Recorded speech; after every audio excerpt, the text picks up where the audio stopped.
And back to cost, there's one thing that can have an impact on cost, especially in larger markets, and that's something called the CPM, which actually stands for cost per thousand. M is the Roman numeral for 1,000. But before we can talk about CPM, we have to talk about markets. Nielsen tracks, it's actually called Nielsen Audio, tracks what stations and shows people listen to in each market. The United States is broken down into markets. Why are we broken down into markets? Well, back to a quick history lesson. Remember when radio was first invented and everyone and their mom, they were broadcasting from department stores? And when more and more department stores got into the radio game, it became impossible to listen because everybody was bleeding over everyone else's, and so we couldn't listen to any stations. So that's when the FRC got involved, and a bunch of engineering people assigned call letters and frequencies to all these stations so they wouldn't bleed over each other. And they had to determine how far they would reach, so they divided the country into 262 markets.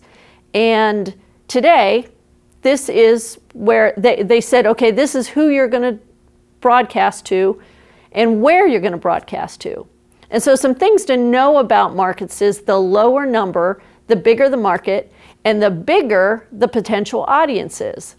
So the number one market is New York, with a potential audience of over 16 million people.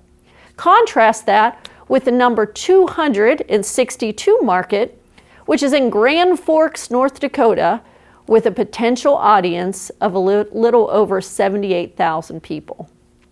So back to that CPM, which, if you remember, stands for cost per thousand.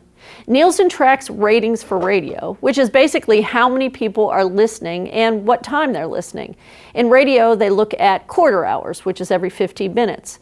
But the only way you can find this is to give lots of money to Nielsen. So not every station gets this information, but those that pay these big bucks give you their research.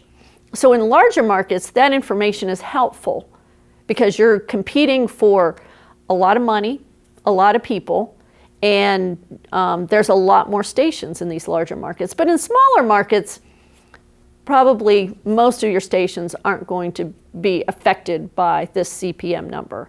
But in larger markets, there's this cost associated with the CPM. So let's say that the CPM in this fictitious market is $25. It has 100,000 people in it, and your station has a rating of 10. So whatever day part you're selling it as an advertiser has a rating of 10. So that means that 10% of the 100,000 people in the market are listening to your station. So that means basically 10,000 people are listening to your station, to that show right at that time. So if an advertiser is willing to pay $25 for every 1,000 ears listening, then that advertiser would pay $250 for a 30-second spot. Pretty good. This is a really simplified explanation of this, but suffice to say that as a salesperson, your salary is tied to how much an advertiser pays for an ad on your station. And the two biggest things that will affect that are the market size, or the potential audience, and the popularity of the show. Because let's face it, if you have a 10 rating in a market with 10,000 people, yeah, it's a great rating, but there's just not that many people to draw from. But if you have a 10 rating in a market with 16 million people, well, you're in the money.